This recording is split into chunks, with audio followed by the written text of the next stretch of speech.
నా ప్రియుడు యేసునికే, నా ప్రియుడు దేవునికే, నా ప్రియుడు యేసునికే, నా ప్రియుడు దేవునికే. మహిమ ప్రభునికే, ఘనత ప్రభునికే, మహిమ ప్రభునికే.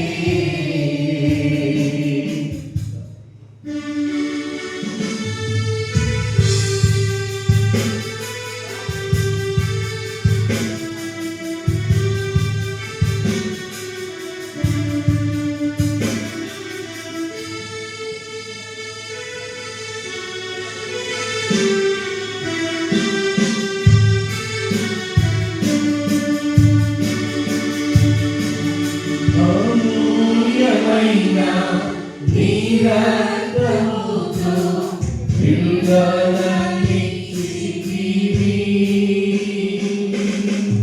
అమూల్యమైన నీ రక్తముతో విడుదలనిచ్చితివి.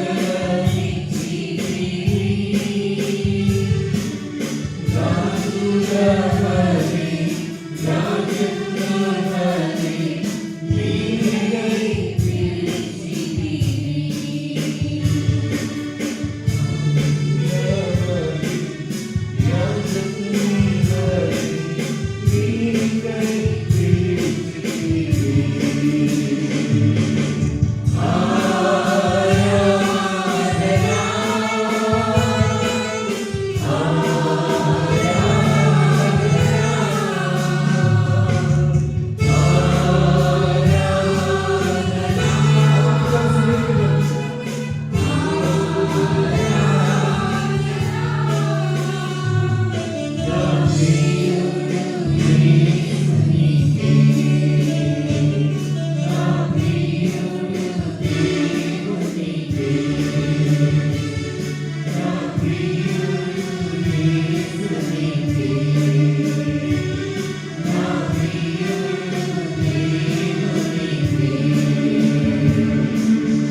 ఎంత మంచి దేవుడు అయ్యా, ఎంత గొప్ప దేవుడు అయ్యా. నీ కృప ఎంతో అమూల్యమైనది అయినా ప్రేమించిన మీ రుణము తీర్చుకోలేక నీ కృపలో మమ్మల్ని కాపాడి భద్రపరిచి నీ సన్నిధిలో ఆరాధించే ఘనత ఇచ్చి ఆశీర్వదిస్తున్నాను. నేను ఈ సమయంలో నీ వాక్యాన్ని చెప్పడానికి నిలబడుతున్నాను. అల్పుడను అయ్యుడ నన్ను నీ సిలువ చేత మరుగుపరచుకోండి. మధురమైన మాటలను బిడ్డలు గుర్తించండి. వినే మనసు గ్రహించే శక్తి ప్రతి బిడ్డకు దయచేయమని యేసునామమున అడుగుచున్నాను తండ్రి, ఆమేన్. కూర్చున్నాం. దేవునికి మహిమ కలుగుగాక. హల్లెలూయా, హల్లెలూయా. ప్రభునందు ప్రియులారా, ప్రభువైన యేసుక్రీస్తు వారి నామములో మీ అందరికీ నా హృదయపూర్వకమైన వందనాలు తెలియజేస్తూ దేవుని వాక్యం కొరకు ప్రార్థిస్తున్నాను. చక్కని ఆరాధన బిడ్డలు చేశారు. మరి దేవుడు మన సంఘానికి ఇచ్చిన గొప్ప వరం, చక్కగా స్వరంలను ఇచ్చాడు దేవుడు. చక్కగా మ్యూజిక్స్ ప్లే చేయడానికి దేవుడు బిడ్డలకు మంచి కళ ఇచ్చాడు. మరి చిన్నబాబు అయినా కానీ బాబు చూస్తే చాలా ఆనందం అనిపిస్తుంది. నోయిని బట్టి చక్కగా ప్లే చేస్తాడు. చిన్న కన్ఫ్యూజ్ అయ్యాడు తప్ప చాలా చాలా బాగా ప్లే చేస్తాడు. కాబట్టి రాత్రి చాలా బాగా ప్రాక్టీస్ చేశారు పిల్లలు. చాలా బైబిల్ ఎంతో చక్కగా. మరి ఈ ఆరాధనలు మనం చేస్తున్నప్పుడు మీ స్వరాలు కూడా కలపాలి. మీ స్వరాలు కూడా కలిపి దేవుడు స్తుతించాలి. కేవలం మేము మాత్రమే కాదు పాడేది. ఎందుకు ఈ వర్షిప్ సాంగ్ ఏర్పాటు చేయడం జరిగింది అంటే, ప్రతి ఒక్కరి స్వరాన్ని కలిపి ప్రతి ఒక్కరూ కూడా దేవుని ఆరాధించాలి, లీనమైపోవాలి. దేవుని ఆరాధించడంలో లీనమైపోవాలి. అప్పుడే దేవుని యొక్క శక్తి ప్రభావం మనలోకి దిగి వస్తుంది. ఆ వాక్యానికి ముందు ఎందుకంటే అలాగన చేసినప్పుడు, లీనము చేసినప్పుడు దేవుని శక్తి మనలోకి దిగి వచ్చినప్పుడు మన హృదయాలు తెరవబడి వాక్యము మనలో అద్భుతంగా పనిచేస్తుంది. కాబట్టి ప్రతి ఒక్కరూ కూడా గమనించి పాటలు పాడుతూ దేవుని స్తుతించడం మర్చిపోవద్దని మనం చేస్తున్నాం. మనిషి పిల్లల ఈ శ్రేష్టమైన తరుణంలో దేవుని యొక్క వాక్యాన్ని మనము ఒకసారి చదివినటువంటి వాక్య భాగాలలో నుండి కొన్ని మాటలు జ్ఞాపకం చేసుకుందాం. నేను ఎక్కువగా నా నోట వచ్చే పదం ఎక్కువగా ఏది అంటే శ్రేష్టమైన అనే పదం వస్తుంది. శ్రేష్టమైన అనే పదం. శ్రేష్టమైన అనే మాటకు ఇంగ్లీష్లో ఎక్సలెంట్ అని ఉంటుంది. మనం గమనిస్తూ ఉంటాం. IRCTCలో మనం టికెట్ అదే మనం అయిపోయిన తర్వాత అందులో వస్తుంది, ఇది రేటింగ్ వస్తూ ఉంటుంది. ఇదొకటే కాదు, మిగిలిన దేనికైనా సరే, ర్యాంక్ అవ్వచ్చు, ఊబర్ అవ్వచ్చు, ఏదైనా సరే ప్రతి దానికి ఒక రేటింగ్ వస్తుంది. 5 రేటింగ్స్ వస్తాయి. ఆ 5 రేటింగ్స్లో మనం ఇవ్వాలి. గుడ్ ఆర్ బ్యాడ్, ఫెయిల్, లేకపోతే వెరీ గుడ్, ఎక్సలెంట్.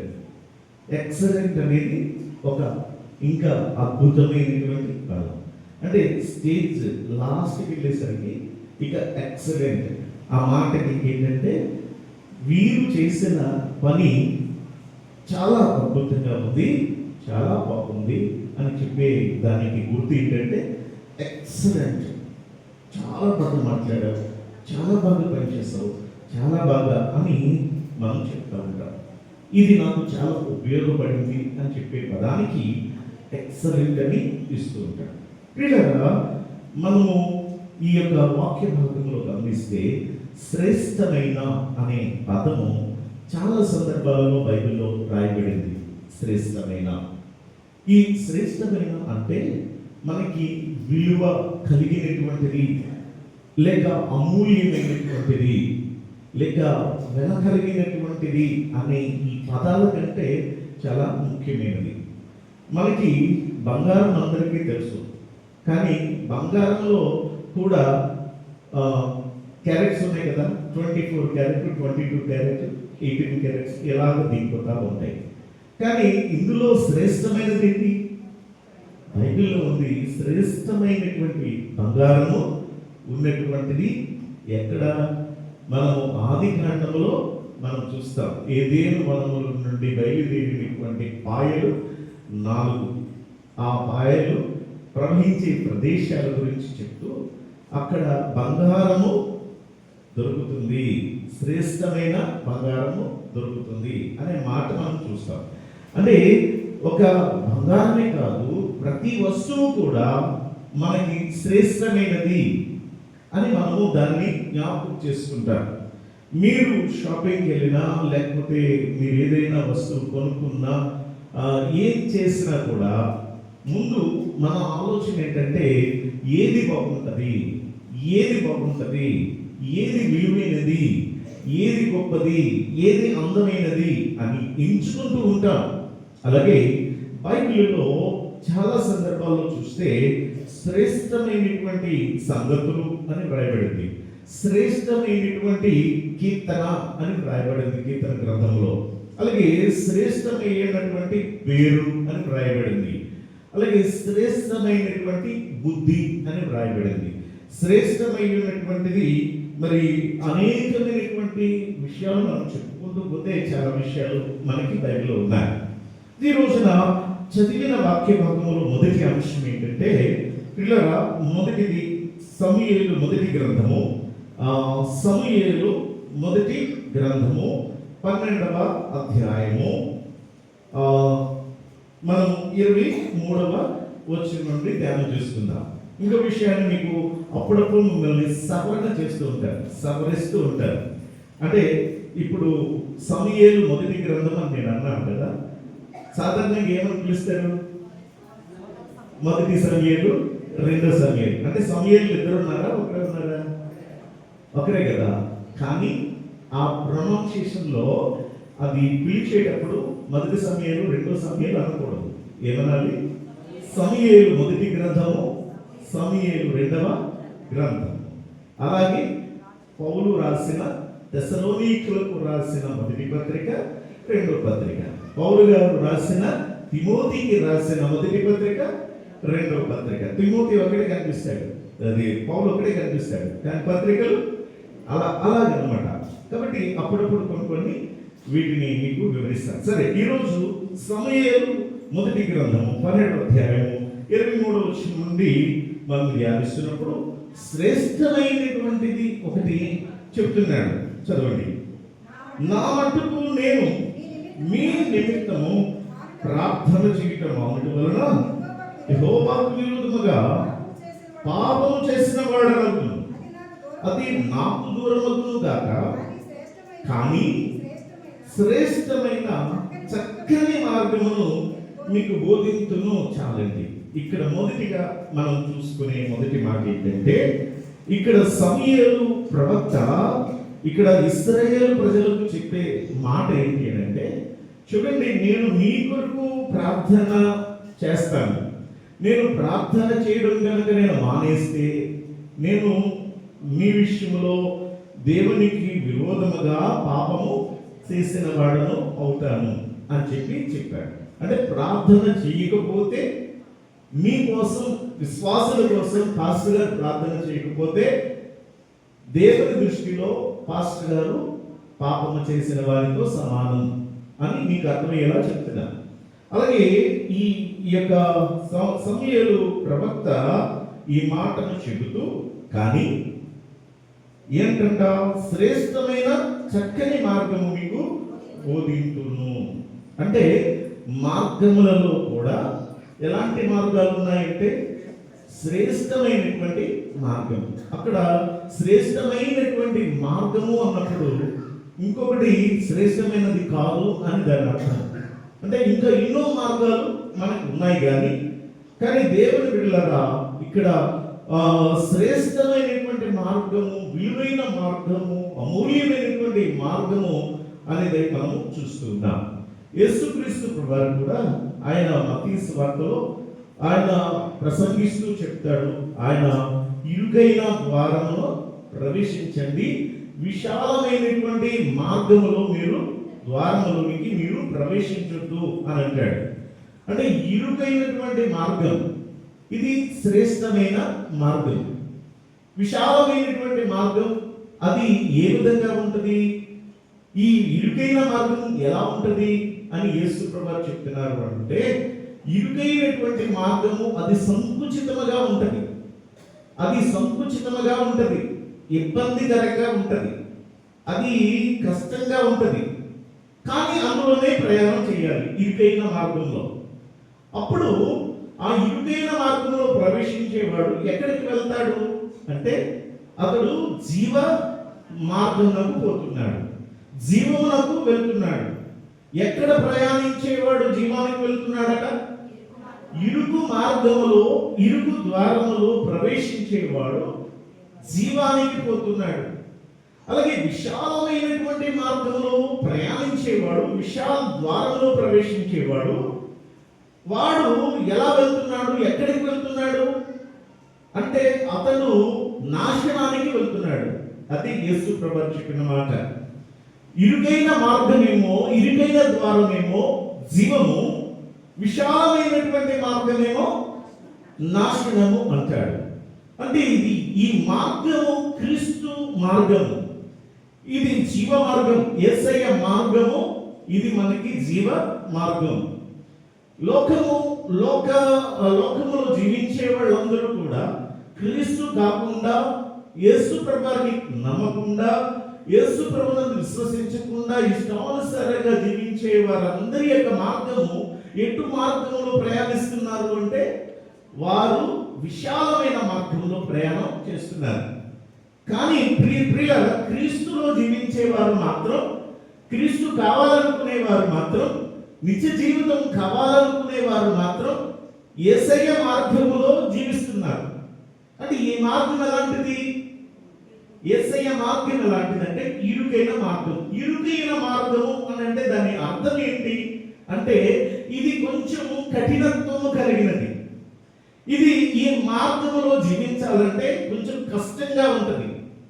అందుకనే ప్రియులారా, మరి విశాలమైన మార్గంలో జీవించే వారికి ఎలాంటి అడ్డుములు, ఎలాంటి ఆటంకాలు ఉండవు. మనం గమనిస్తూ ఉంటే ఎక్కడికైనా వెళ్ళి మనము ఎలా పెట్టినప్పుడు, బాబు కూర్చో, దేవుని వాక్యం చెప్తాను, నీకు మంచి మార్గాన్ని నేర్పిస్తాను అని ఎవరైనా ఎక్కడైనా కూర్చోబెట్టి చెప్తారా? చెప్పరు. దీవిస్తారు, పంపించేస్తారు. కానీ యేసు ప్రభువులోకి వచ్చేసరికి, యేసు ప్రభువునందు ప్రియులారా జీవిస్తున్నటువంటి వారికి వాక్యం చదువుతున్నప్పుడు కానీ, వాక్యం వింటున్నప్పుడు కానీ ఎప్పుడూ కూడా హెచ్చరికలు ఉంటాయి, ఎప్పుడూ కూడా గద్దింపులే ఉంటాయి. ఎప్పుడూ కూడా ఈ మార్గంలో జీవిస్తున్నటువంటి మనకు నువ్వు అబద్ధం ఆడద్దు, నువ్వు బూతులు తిట్టద్దు, నీవు అపవిత్రంగా జీవించొద్దు, నువ్వు చెడు మాటలు పలకొద్దు. ఇలాగన ప్రియులరా పాపం అనేది ఏదైతే ఉందో ఆ ప్రతి పాపాన్ని ఎత్తి చూపిస్తుంది బైబిల్ మనకి.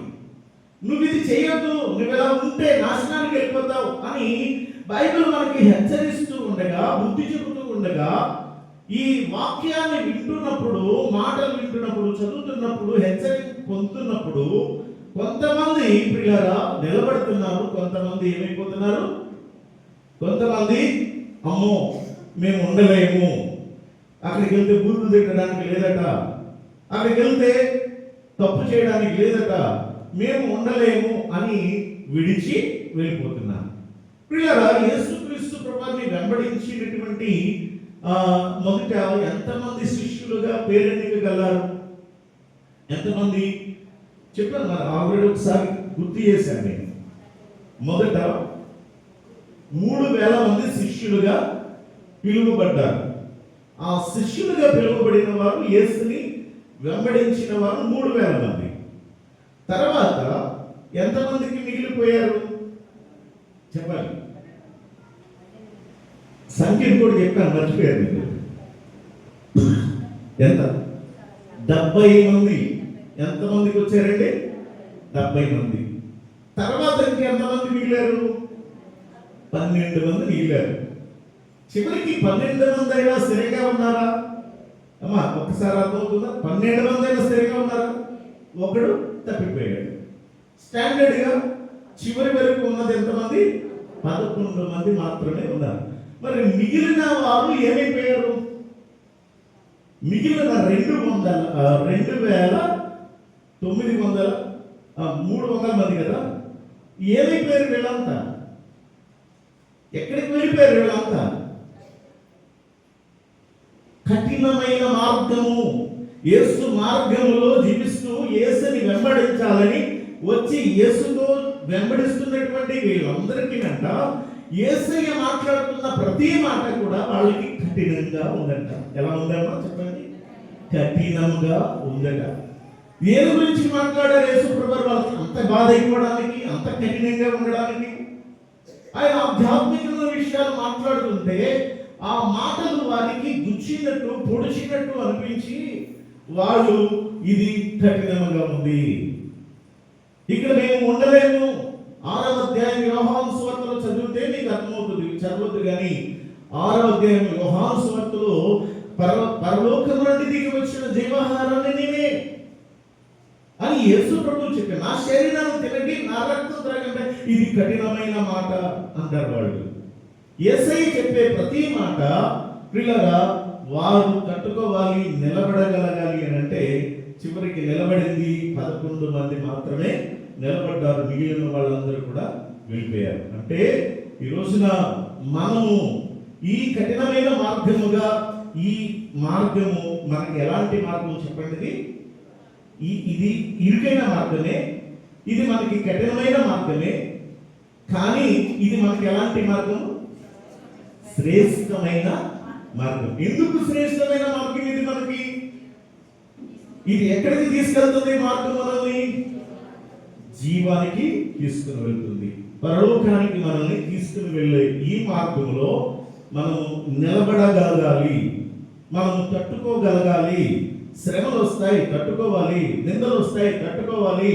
అవమానాలు వస్తాయి, తట్టుకోవాలి. అనేకమైన హింసలు మనకు ఎదురవుతాయి, తట్టుకోవాలి.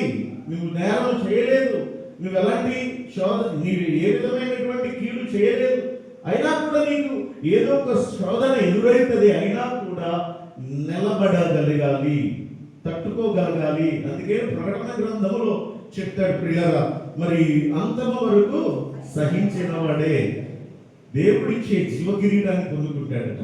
అంతము వరకు సహించినటువంటి వాడే ప్రియులారా, శ్రమలు వచ్చిన, కష్టం వచ్చిన ఈ మార్గంలో నిలబడడం అనేది చాలా మనకి ప్రాముఖ్యం. కాబట్టి ఇది చక్కని మార్గం. ఈ మార్గముకు పెట్టిన పేరేం పేరు అంటే శ్రేష్టమైన మార్గమును నేను మీకు బోధించును అని అంటున్నాడు. బోధించును. కాబట్టి అది ఏమిటి అనేది ఇంకా మనం ధ్యానం చేస్తున్నప్పుడు చూడండి, ఆయన మీ కొరకు ఎన్ని కార్యములను చేసెనో అది మీరు తలంచుకుని, ఆయన ఎన్ని కార్యములు మీ కొరకు చేసి ఉన్నాడో అది తలంచుకోవాలి.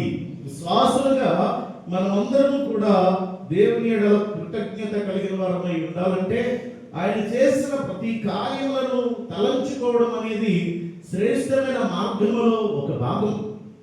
దేవుడు బిడ్డలారా, కృతజ్ఞత లేని వారిగా దేవుని బిడ్డలు ఉండకూడదు. మనుష్యుల ఎడల మనుష్యులు కృతజ్ఞతగా ఉండాలి, మనుష్యులు దేవుని ఎడల కృతజ్ఞత కలిగి జీవించాలి. ఇది కృతజ్ఞత లేని వారు ఎవరు అనంటే ప్రియులరా, అది మూర్ఖులు, కఠినులు, లేక ప్రియులరా ఈ దుష్ట సంబంధమైనటువంటి వారు, కృతజ్ఞత లేని వారు. కానీ ఇక్కడ ఏమంటాడంటే, నీవు దేవుడు నీ కొరకు ఎన్ని గొప్ప కార్యాలు చేశాడో వాటిని ఏం చేయాలట? వాటిని తలంచుకోండి, లేదా జ్ఞాపకం చేసుకుని ఏం చేయాలి? మీరు యెహోవా యందు భయభక్తులు కలిగి ఉండాలి, భయభక్తులు కలిగి ఉండాలి. తర్వాత నిష్కపటులుగా జీవించాలి, పూర్ణ హృదయంతో ఆయనను సేవించుట అవశ్యము. ఇది శ్రేష్టమైన మార్గం. తలంచుకోవాలి, దేవునికి భయభక్తులు కలిగి జీవించాలి. జీవించే ఈ మార్గంలో నిష్కపటంగా మనము జీవిస్తూ హృదయపూర్వకంగా దేవుని సేవించుట అనేది ప్రాముఖ్యం. కాబట్టి ప్రియులారా, మరి ఈ శ్రేష్టమైనటువంటి మార్గము జీవానికి నడిపిస్తుంది.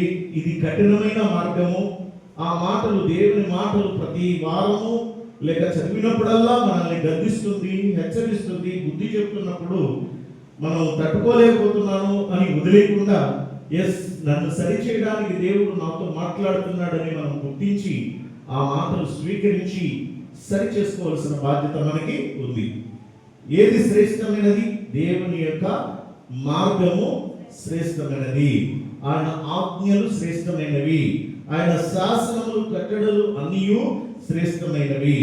రెండవ విషయాన్ని మరలా మనం 15వ అధ్యాయంలోనే ఈ సమూయేలు మొదటి గ్రంథము 15వ అధ్యాయం 22వ వచనంలో ధ్యానిస్తున్నప్పుడు ఈ రెండవ శ్రేష్టమైనటువంటి అంశం ఏంటో చూద్దాం. త్వరగా చదవండి. సమూయేలు తాను సెలవిచ్చిన ఆజ్ఞను గైకొనుట వలన దహన బలులను అర్పించుట వలన సంతోషించిన. ఆలోచించు, బలులు అర్పించుట కంటే ఆజ్ఞను గైకొనుట, పొట్టేలు క్రొవ్వు అర్పించుట కంటే మాట వినుటయు శ్రేష్టము. ఏది ఇంపార్టెంట్ అంటే, ఒకటి బలులు అర్పించుట ఇంపార్టెంటా, లేకపోతే దేవుని యొక్క మాట వినడం ఇంపార్టెంటా? ఏది శ్రేష్టమైనది, ఏది ముఖ్యమైనది అంటే రెండు ముఖ్యమైనవే కదా. కానీ బలుల కంటే ముఖ్యం ఏది అంటే దేవుని యొక్క మాట వినుట, అది చాలా ముఖ్యమైనది. దేవుని మాట వినుట శ్రేష్టమైనది, ఇది శ్రేష్టమైనది. అందుకే ప్రియులారా, మనము మనుషుల మాట వినకూడదు, లేక ఇతరుల మాటలు మనం వినకూడదు. అలాగన ఈ వేరే ఇతరమైనటువంటి మాటలు మనం వినడం ద్వారా మన ఆత్మీయ స్థితిలో నుండి మనం పడిపోతూ ఉంటాం. లేక మన బంధువులు చెప్పిన మాటలు విని, స్నేహితులు చెప్పే మాటలు విని మన ఆధ్యాత్మిక జీవితంలో అనేక సందర్భాలలో పడిపోతూ ఉంటాం. మనకు బ్రేక్స్ వేస్తూ ఉంటారు.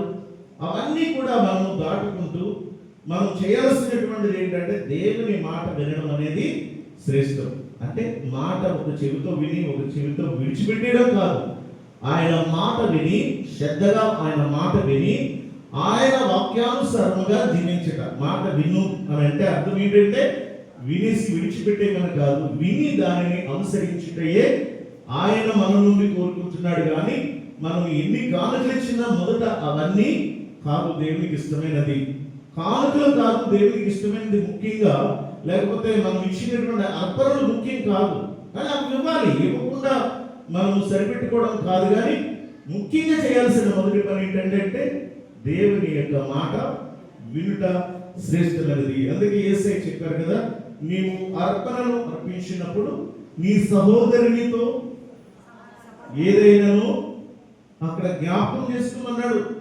నీ సహోదరునితో విరోధం ఏమైనా కలదని మీకు జ్ఞాపకం వచ్చిన యెడల దానిని అర్పణను అక్కడే విడిచిపెట్టేయమన్నాడు. అక్కడే విడిచిపెట్టే అంటే అర్థమేంటి చెప్పగలమా? అర్పణ కావాలా దేవునికి? అర్పించే వ్యక్తిగా మన హృదయం దేవునికి కావాలా? మన హృదయం కావాలి. కాబట్టి మన హృదయం ఎలాంటి హృదయం కావాలి? సమాధాన హృదయం కావాలి. దేవునికి సమాధాన సంబంధమైన హృదయం కావాలి. అది దేవునికి ఇష్టమైనది తప్ప అర్పణ కాదు దేవునికి ఇష్టమైనది. అంటే ఆయన మాట విని సమాధాన పడాలి. మనం ఇంకా సమాధానం మనలో లేదు, మన ఇంకా ఐక్యత మనలో లేదు, ఇంకా మనలో భేదాభిప్రాయాలు కలుగుతున్నాయి, ఇంకా మనలో ఏదేదో మనస్సులో భేదాలు పెట్టుకుంటూ జీవిస్తున్నామంటే ఏమిటి దాని అర్థం? ఏమిటి? దేవుడు అంటున్నాడు, ఇవి ఇచ్చే అర్పణ కాదు నాకు కావాల్సింది, నా మాట విను, అది దేవునికి శ్రేష్టమైనది. లేకపోతే ఎన్ని చేసినా, ఎంత ప్రార్థించినా, 24 గంటలు కన్నీరు గార్చి నేల తలకి బాదుకుని ఏడ్చి ప్రార్థించిన ఆ ప్రార్థన దేవుని సన్నిధికి వెళ్ళదు. పిల్లరా గమనించండి, మన జీవితంలో సమాధానం లేకుండా, దేవుని మాట వినకుండా మనం ఎన్ని చేసినా, ఎంత భక్తి చేసినా కూడా ఆ భక్తి శూన్యం. అందుకే ఆయన మాట ఏంటో అది విని దానిని పాటించిన రోజునే మనకి దీవెన. అందుకన్నాడు కదా, ఈ నా మాటలు విని వాటి చెప్పున చేయబడు బాణ మీద ఇల్లు కట్టుకున్న బుద్ధిమంతుడిలా ఉంటాడు. అలాగే ద్వితీయోపదేశకాండంలో మనం చూస్తాం, 8వ అధ్యాయంలో మనం చదివితే అది చదవద్దు కానీ అక్కడ నీ దేవుడైన యెహోవా ఆజ్ఞలన్నిటినీ విని ఆజ్ఞానుసారంగా మనము జీవించినట్లయితే మనకి ఈ దీవెనలన్నీ వస్తాయంటాడు. 15వ వచనంలో అంటాడు, ఏదైతే ఆయన మాట్లాడి విన్నాడో ఆ మాట వినియో దాని ప్రకారంగా చేయని ప్రతి వాడు ఇదిగో ఈ శాపములన్నీ వచ్చిందన్నాడు. కాబట్టి శ్రేష్టమైనది ఏది చెప్పండి? ఇప్పుడు మనకి శ్రేష్టమైనది కావాలా, పర్లేదులే అంతంత మాత్రం ఉంటే సరిపోద్దులే అనేది కావాలా? ఏది శ్రేష్టమైనది అంటే ఆయన జీవ మార్గము, ఇరుకైన మార్గము, కఠినమైన ఆ మార్గం మనకి శ్రేష్టమైనది, దాని ఫలితము జీవం. అలాగే రెండవది, మనం అర్పించే అర్పణ కంటే మనము దేవుని మాట వినుట శ్రేష్టం. అది ఏది శ్రేష్టమో అది పట్టుకోవాలి. ఏది శ్రేష్టమో దానిని మనం పట్టుకొని దానిని మనం కలిగి జీవించిన రోజున మన దీవెన ఆశీర్వాదాలు వస్తాయి. కీర్తన గ్రంథము 3వ మాటగా మనం ధ్యానిస్తే చూడండి, ఆ 16వ అధ్యాయము కీర్తన గ్రంథము. ఈ కీర్తనలో కూడా దీని గురించి మీకు వివరిస్తాను ఒక రోజు, ఎలాగ దీని గురించి పలకాలి అన్న విషయాన్ని. అయితే ఈ కీర్తన గ్రంథము 16వ కీర్తన 6వ చరణం, మనోహరమైన స్థలములలో నాకు పాలు ప్రాప్తించెను, శ్రేష్టమైన స్వాస్థ్యము నాకు కలిగెను. చాలండి, చూడండి ఇక్కడ మనోహరమైన స్థలాలలో నాకు పాలు ప్రాప్తించింది, శ్రేష్టమైన స్వాస్థ్యము నాకు కలిగింది. అంటే స్వాస్థ్యము అనేది ఒక గొప్ప ఆస్తి కదా. శ్రేష్టమైనటువంటిది ఆస్తి కూడా, శ్రేష్టమైన స్వాస్థ్యము ఉన్నది అని అంటాడు. ఈ లోక సంబంధమైన స్వాస్థ్యము మనము కలిగి ఉంటాం. అది కష్టపడి సంపాదించుకొని, ఆస్తులు సంపాదించుకొని, గౌరవ ప్రఖ్యాతలు సంపాదించుకున్న వాళ్ళు కొందరు ఉంటారు. తల్లిదండ్రులు సంపాదించి పెడితే దానిని ఎంజాయ్ చేస్తూ ఉన్నటువంటి వాళ్ళు కొందరు ఉంటారు. తాత ముత్తాతలు సంపాదించి పెడితే కూర్చుని తిని ఎంజాయ్ చేస్తున్నటువంటి ఆ విధమైనటువంటి ఆ స్వాస్థ్యము వేరు. కానీ పిల్లగా దేవుడు ఇచ్చినటువంటి విలువైన స్వాస్థ్యము ప్రథమ కుమారుడికి స్వాస్థ్యముగా దేవుడు ఇస్తాడు. అందుకనే కుమారుడు యెహోవా అనుగ్రహించే స్వాస్థ్యం. కుమారుడు దేవుడు, కుమారులు అంటే కొడుకులు కాదండి. కుమారుడు అనే మాట ఇంగ్లీష్ లో ఏమన్నది? Childrens are given from God. Childrens are given from God అంటే దేవుడి నుండి పిల్లలు దేవుడు అనుగ్రహించున్నటువంటి స్వాస్థ్యం కదా. అంటే వాళ్ళు పిల్లలు అంటే అందులో ఆడపిల్లలు మగ పిల్లలు కూడా వస్తారు. కానీ కుమారులు అని తెలుగులో దాన్ని ట్రాన్స్లేట్ చేశారు. అయితే గమనించండి పిల్లరా, మనం ఒకసారి ఆలోచన చేస్తే యెహోవా అనుగ్రహించే స్వాస్థ్యం మనకు దేవుడు ఇచ్చిన పిల్లలు. అయితే ఆ పిల్లలలోనే మొదటివాడు అతడు స్వాధీనపు హక్కును, స్వాస్థ్యపు హక్కును కలిగిన వాడు మొదటివాడు ఉంటాడు. ఇందులోనే క్రమంగా మనం గమనిస్తే హెబ్రీ పత్రికలో ఒక మాటను పౌలు భక్తుడు జ్ఞాపకం చేస్తున్నాడు. ఈ హెబ్రీ పత్రిక 12వ అధ్యాయము ఒకసారి జ్ఞాపకం చేసుకుందాం. హెబ్రీ పత్రిక 12వ అధ్యాయము 16వ వచనం చదవండి. ఒక పూట కూటి కొరకు తన జ్యేష్ఠత్వపు హక్కును అమ్మి వేసిన ఏశావు వంటి భ్రష్టుడైన వ్యభిచారి అయినా ఉండునేమో అని జాగ్రత్తగా చూచుకొనుడి. మొన్న వారం జాగ్రత్త గురించి చెప్పాం. ఈ జాగ్రత్తలో ఇలాంటి విషయాలు చాలా ఉన్నాయి. అయితే సమయం లేక మనం ఆ విషయాన్ని ధ్యానించలేదు. కానీ ఇక్కడ ఈ జాగ్రత్తగా చూసుకోండి. మీరు ఏ విషయంలో జాగ్రత్తగా చూసుకోవాలి? ఇలాంటి వ్యక్తి మీలో ఎవడైనా ఉన్నాడేమో చూసుకోండి అని పౌలు జ్ఞాపకం చేస్తున్నాడు. ఇలాంటి వ్యక్తి అంటే ఎలాంటి వ్యక్తి?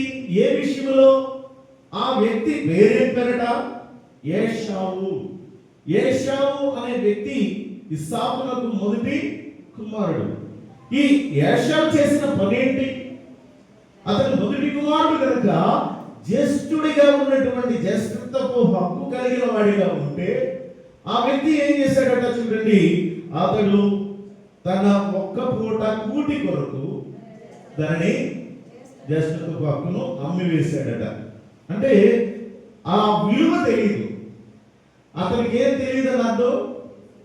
విలువ తెలియదు అని అర్థం. దాని విలువ, జ్యేష్ఠత్వపు హక్కు యొక్క విలువ అది రెండవ వాడికి రాదు, మొదటి వాడికే ఉన్నటువంటి విలువ. అది అతనికి, ఇది నాకు దేవుడు ఇచ్చిన గొప్ప భాగ్యం, నేను మొదటి కుమారునిగా పుట్టినందుకు జ్యేష్ఠత్వపు హక్కును కలిగి దేవుడు నాకు అనుగ్రహించిన ఈ ధన్యతను బట్టి వందనాలు, ఇది నేను పోగొట్టుకోకూడదు, కాపాడుకోవాలని ఇతనికి ఉండాలి. కానీ ఏం చేశాడట చెప్పండి? ఒక్క పూట కూటి కొరకు ఆకలేసింది, అడవికి వెళ్ళాడు, వేటకెళ్ళాడు, దొరకలేదు, వచ్చాడు, ఆకలేసింది, అలా చూశాడు. చూడగానే తమ్ముడు వండుతున్న చక్కని చిక్కుడికాయ కూరట ఎర్రెర్రగా కనపడుతుంటే చూసి తినాలనిపించి, ఒకవైపు ఆకలి, మరోవైపు ఆశ, ఒకవైపు ఆకలి, మరోవైపు ఆశ తీసుకుని అక్కడ టెక్నిక్, నీకున్నటువంటి జ్యేష్ఠత్వపు హక్కు నాకు ఇస్తే నేను ఇచ్చేస్తాను. ఆ రీతిగా ప్రియులారా, సరే దీంతో నాకేంది, ఇప్పుడు ఏదో కడుపు నింపుకుంటే చాలు అనుకున్నాడు. గబగబా ఇచ్చేసి తన ఆ పూట నింపుకున్నాడు. మరి సాయంత్రం ఆకలేదా? సాయంత్రం. కానీ ఇప్పుడు ఇవ్వబడినటువంటి, ఇచ్చేసినటువంటి జ్యేష్ఠత్వపు హక్కు మరలా తిరిగి వస్తుందా? కదా. దేనికోసం చేశాడట?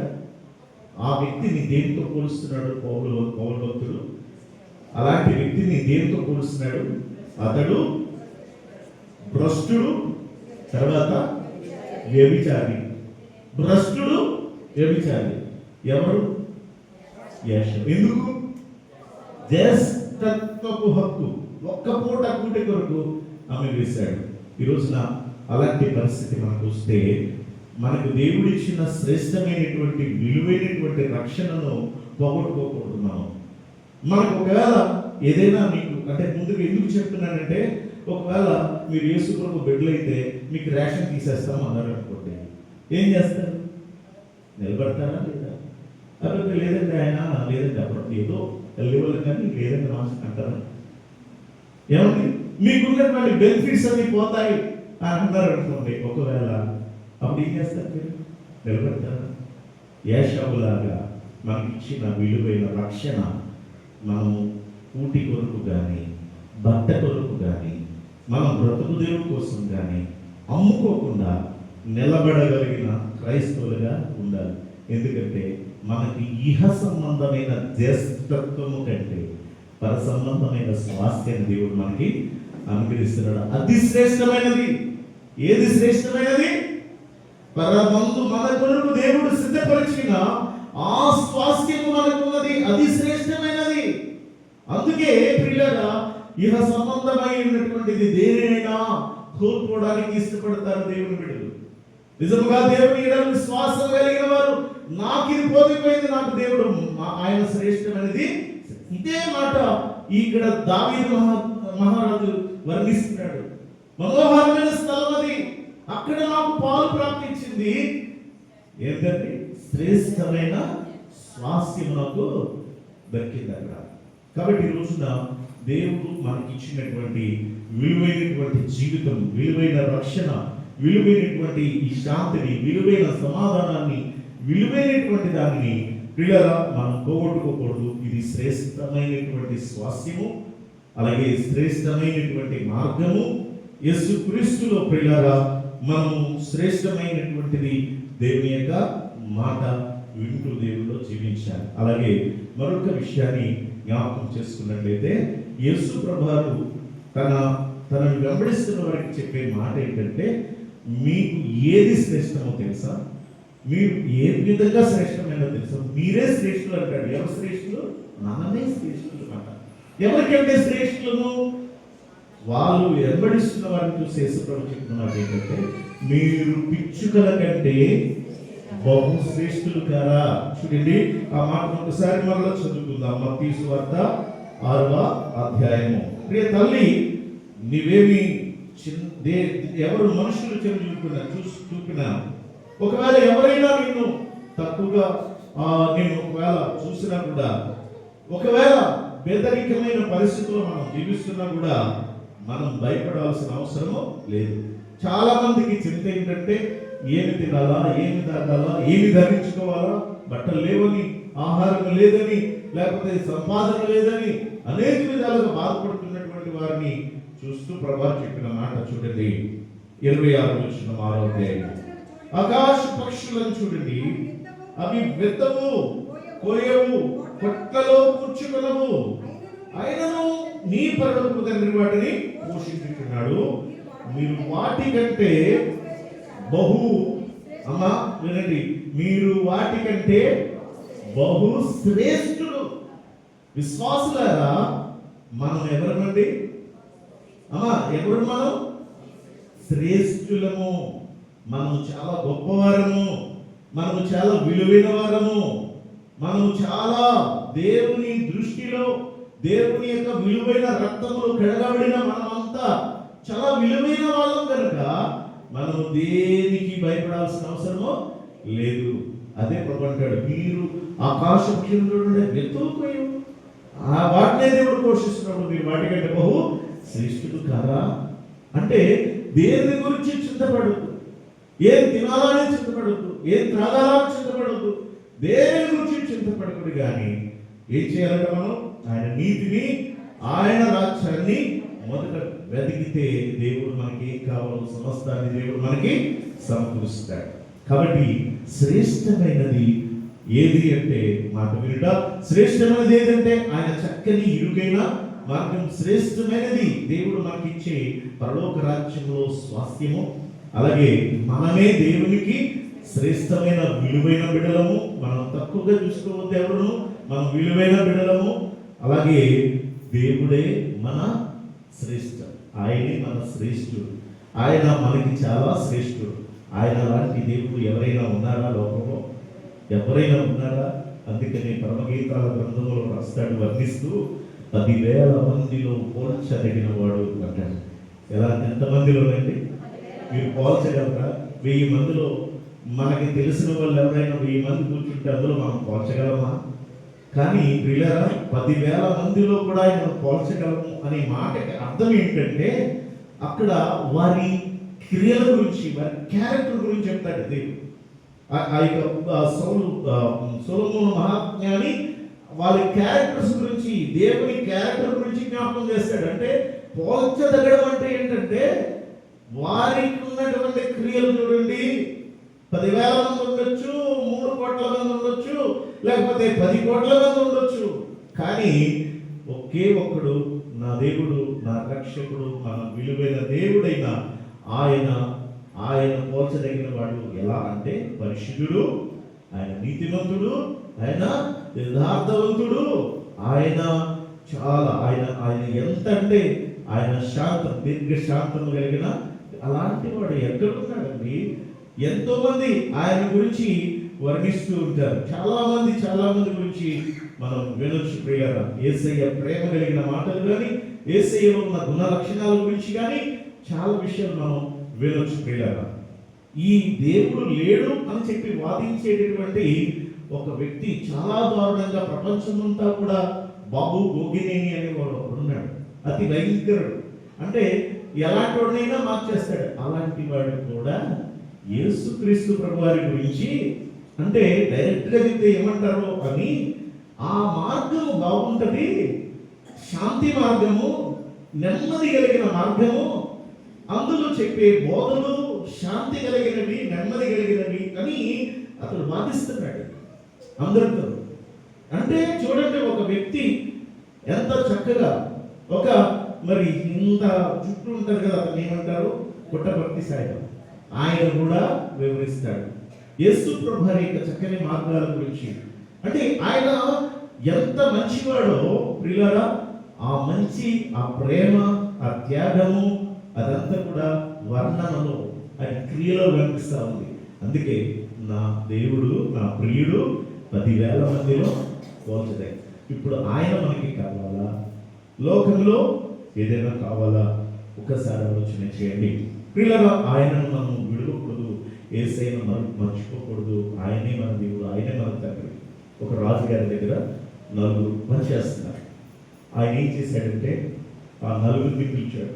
పిలిచి ఇక్కడ 4 టేబుల్ మీద ఒక దాని మీదేమో కొంత డబ్బు పెట్టాడు, ఒక దాని మీదేమో కొంత బంగారం నగలు పెట్టాడు, ఒక దాని మీదేమో డైమండ్స్ పెట్టాడు. ఫస్ట్ ఒకరిని పిలిచాడు, ఇదిగో ఇంతవరకు నాతో మీరున్నారు, నమ్మకంగా మీరు నాతో కలిసి జీవించారు, నమ్మకమైన నా సేవకులు మీరు, కాబట్టి ఇక్కడ మీకు పెట్టబడినటువంటి వాటిలో మీకు ఏం కావాలో అది తీసుకోండి అని అంటే, మొదటి వాడికి ఛాన్స్ వచ్చి గొప్ప డైమండ్స్ అన్నీ తీసుకుని అతడు బ్యాగ్లో వేసుకుని వెళ్ళిపోయాడు హ్యాపీగా. రెండో వాడు వచ్చాడు. రెండో వాడికి ఏం కావాలి చెప్పండి? ఏది శ్రేష్టమైనదో అదే కదా కావాలి. ఈ డైమండ్ కోరుకున్నారు. రెండో వాడు ఇంక మిగిలింది ఏముంది? బంగారం కదా.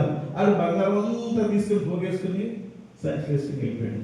మూడో వాడు కొంచెం అయ్యో నేను ముందున్నా బాగుండు అనుకుని బాధపడుతూ మూడో వాడు వచ్చి అది ఇంకా డబ్బులు తీసుకున్నాడు కదా. నీకేం కావాలంటే వాడు అంటాడు, ఇంకొక 4వ వాడు, అయ్యా నాకు ఏమి వద్దు, మీరుంటే నాకు చాలు, మీరుంటే నాకు చాలు. అదేంటి వాడేమో వజ్రాలు కోరుకున్నాడు, వీడు చూస్తేనేమో బంగారం పెట్టుకెళ్ళాడు, వీడు చూస్తే డబ్బు పట్టుకెళ్ళాడు. నీకేమన్నా కావాలా అని అడుగుతుంటే నాకేమొద్దు, నువ్వే కావాలంటావేంటి ఆయన, నాలో ఏముంది అయ్యా, మీరుంటే చాలయ్యా నాకు, మీరుంటే నాకు అన్ని, ఈ రాజ్యం మీదే, ఈ ఆస్తులన్నీ మీదే, సమస్తం మీదే, అలాంటిది మీరే నా వాడైనప్పుడు ఇవన్నీ నాయి కాదా? ఎంత గొప్ప కోరికండి. మనుషులు పై వాటిని చూస్తారు కానీ ప్రియులారా, విలువైన శ్రేష్టమైన మీ దేవుని యొక్క గొప్పతనాన్ని మనం చూడగలిగితే ఆ హృదయాంతరంగంలో నుండి కృతజ్ఞత పొంగుకుంటూ వస్తుంది. అందుకని అన్నాడు, నేను చక్కని మార్గము మీకు శ్రేష్టమైన మార్గం బోధిస్తాను. అదేంటంటే ఆయన మీ కొరకు ఎన్ని గొప్ప కార్యములు చేసినో తలంచుకోండి అన్నాడు.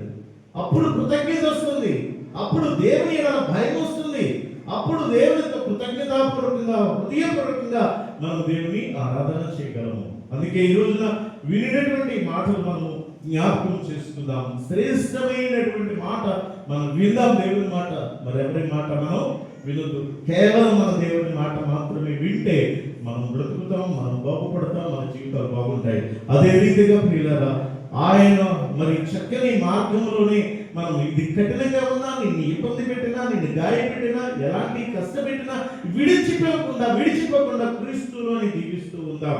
అలాగే శ్రేష్టమైనటువంటి ఆ స్వాస్థ్యాన్ని వెతుకుదాం. ఇహ సంబంధమైనవి మనం ఎన్ని కోల్పోయిన పర్లేదు. నేను అదే చెప్తున్నాను. ఒక మాట టైం మనకి గమనించండి. నాకు 3 సెంట్ల స్థలం ఉండేది. 3 సెంట్ల స్థలము మా నాన్నమ్మ గారు కొని మా నాన్నమ్మ గారి తమ్ముడికి ఇచ్చిందట. ఏమని?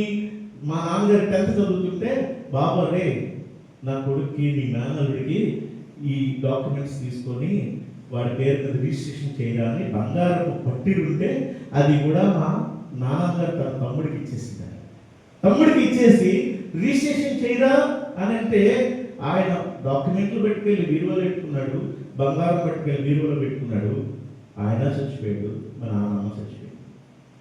అప్పుడు తర్వాత మా నాన్నగారు ఆ స్థలం దగ్గరికి వెళ్ళి ఆ స్థలం కట్టుకుందామని ప్లాన్ చేస్తే వాళ్ళ కొడుకులు ఇద్దరు వచ్చి, మీ నాన్నకి మా అమ్మ ఆడపడుచు కట్టడానికి ఇచ్చింది కానీ అని మొదలుపెట్టి దాన్ని స్వాధీనం చేసుకున్నాడు. న్యాయ పోరాటం చేద్దామని ఎంతో ప్రయత్నం చేస్తే ఒక సోదరి, దేవుని బిడ్డ నా చెయ్యి ఒక మాట అన్నది, అనే మనం ఏది గురించి మనం పోరాడాల్సిన అవసరం, మనకి ఇహ సంబంధం అనేది ఏడిపోయినా పర్వాలేదు, దేవుడు మనకి శ్రేష్టమైన స్వాస్థ్యాన్ని ఇస్తాడు. అది మాత్రం అనుకుంటే చాలు. అంటే వెంటనే ఆ మాటకి వెంటనే దాన్ని వదిలిపెట్టేశాను. దేవుడు వదిలిపెట్టలేదు నన్ను పూర్తిగా. దేవుడు మళ్ళా ఇంకా విలువైనటువంటి ఒక మంచి స్థలాన్ని దేవుడు నాకు అనుగ్రహించాడు. దేవుడికి మహిమ కలుగును గాక. ఇహ సంబంధమైనది ఎదుర్కొల్పోయినా దేవుడు మళ్ళా తిరిగి నాకు ఇంకోటి ఇచ్చాడు. కాబట్టి ప్రియులారా, దేవుని గొప్పతనం, ప్రేమ ఇవన్నీ మనకి విలువైనవి. ఆయనే మన విలువైన దేవుడు. ఆయనే కలిగి ఆయనే పట్టుకుందాం. ఆయనే మనకి సమస్తాన్ని అనుగ్రహిస్తాడు.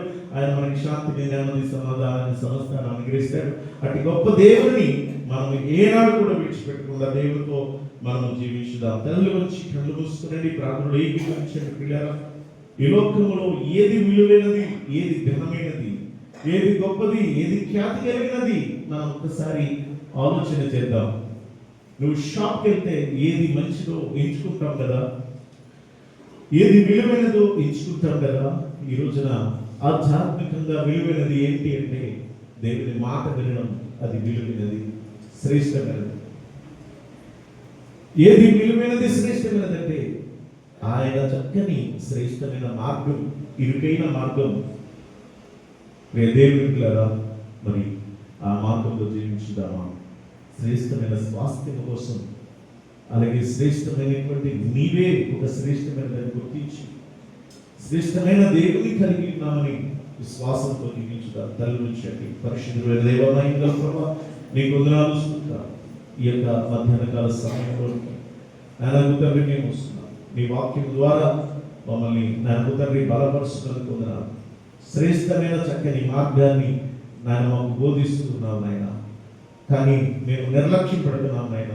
మేము సరిగా వినడం లేదు, విని కూడా పాటించడం లేదు, విడిచిపెట్టేస్తున్నాం. కానీ నాయన తండ్రి మేము ఇచ్చే అర్పణ కంటే నీ మాట వినడమే మీరు కోరుకుంటున్నాను. నీ మాట వింటే దీవిస్తావు నాయన. అదే రీతిగానైనా శ్రేష్టమైన చక్కని మార్గం మాకు బోధిస్తున్నావు. ప్రక్క త్రోవ పడిపోకుండా నాయన తండ్రి మేము ఆ మార్గంలో కఠినమైన ఇబ్బంది పడకుండా మీ మార్గంలో జీవించడం సహాయం చేయండి. ఈ లోకంలో ఏది కోల్పోయినా బాధపడకుండా శ్రేష్టమైన స్వాస్థ్యము మాకు పరమందున్నదని విశ్వాసంతో మా బిడ్డలు నడిపించండి దేవా. మేమే నీ నేను విలువైన వారిని గుర్తించి, నీవు మా తండ్రివి నాయన, మా విలువైన దేవుడిని గుర్తించి నీ అడుగుజాడలో ప్రతి బిడ్డ నడుచుటకు సహాయం చేయండి. యేసు పరిశుద్ధ నామమున వేడుకుంటున్నాం తండ్రి, ఆమేన్.